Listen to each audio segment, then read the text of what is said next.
আসসালামু আলাইকুম। কেমন আছেন আপু এবং ভাইয়ারা? আমি তো আলহামদুলিল্লাহ অনেক ভালো আছি। যে যেখান থেকে আমার ভিডিওটা দেখা শুরু করেছেন, একটা লাইক দিয়ে ভিডিওটা দেখতে থাকেন আর সাবস্ক্রাইব করে আমার সাথেই থাকেন।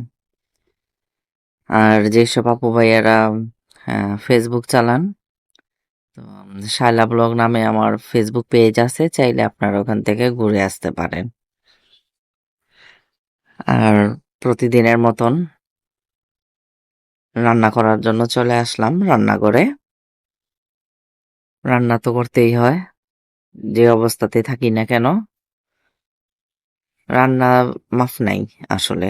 ৩৬৫ দিনই আপনার, হ্যাঁ, ভালো মন্দ, অসুখ বিসুখ, খারাপ সিচুয়েশন, ভালো সিচুয়েশন, মানে সব কিছুতেই রান্না বাড়া করতে হবে। রান্না না করে মানে কোনো উপায় নাই। আপনি ফাঁকি দিতে পারবেন না। মোট কথা হইলো এই কাজটা আপনি ফাঁকি দিতেই পারবেন না। যাই হোক, কথা বলতে বলতে ঢেঁড়স ভাজি করলাম। তারপর ডাল হয়ে গেল, ডালটা বাগার দিলাম। আর আজকে রান্না করব আম, ডিমের ঘাটি। উত্তরবঙ্গে যে ডিমের ঘাটিটা করে, ওই ডিমের ঘাটিটা। তো উত্তরবঙ্গের ডিমের ঘাটি মানে আমি ঢাকাইয়া, কিন্তু এসব রান্না কিন্তু আমি কিন্তু জানতাম না।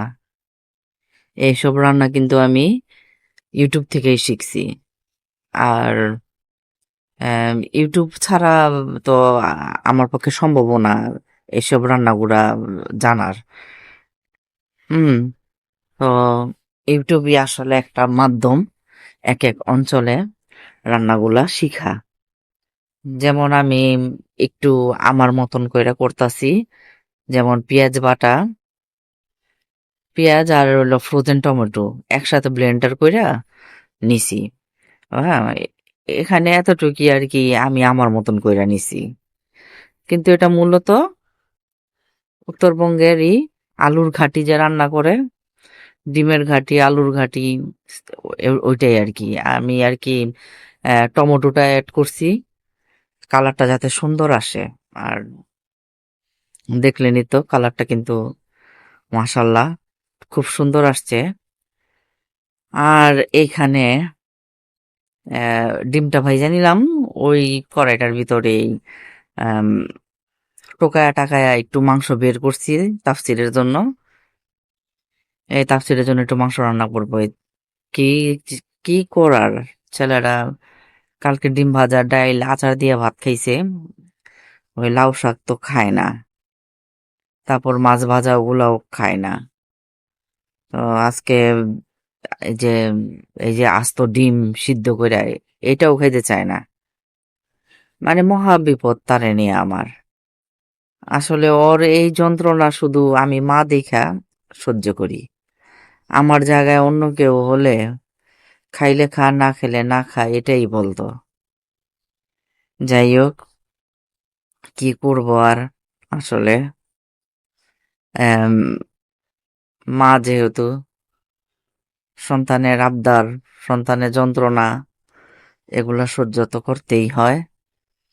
And কালকে ডিম ভাজা দিয়ে খাইছি, আজকে আবার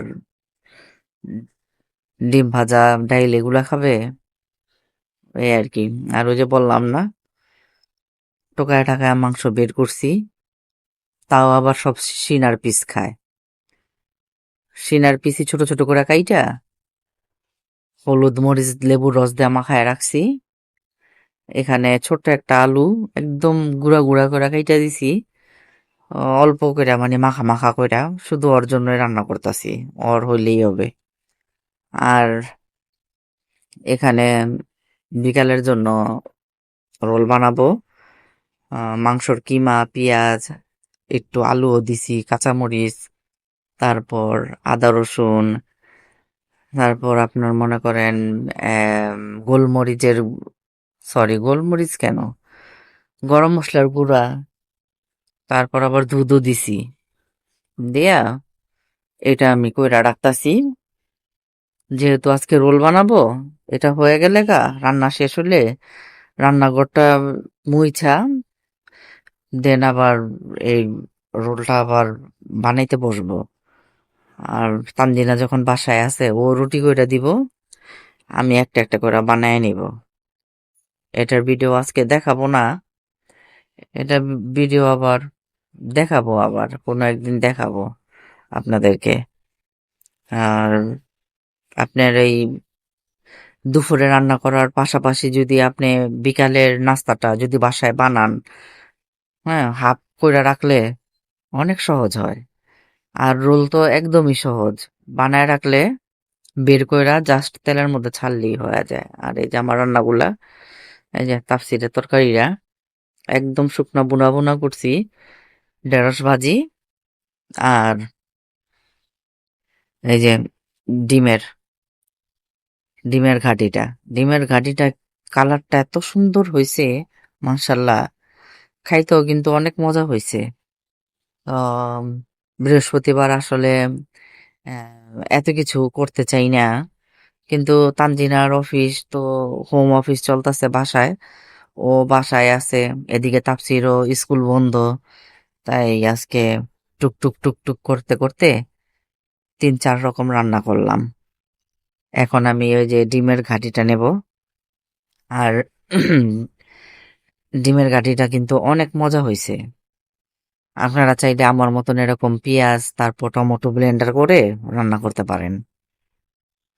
তো এগুলো আসলে একটা আইডিয়া জাস্ট। রান্না তো সবাই পারে, কিন্তু যার যার একটা স্টাইল আছে, স্টাইল অনুযায়ী আপনার মনে করেন যে সবাই রান্না করে। তো আপনাদের যারা নিজের রান্না খাইতে খাইতে একঘেয়েমি লাগে, তখন আমার রান্নাটা আপনারা ট্রাই করতে পারেন, দেখবেন মুখের রুচি ফিরবে। অবশ্যই গ্যারান্টি দিয়ে বলতেছি, মুখের রুচি ফিরবে।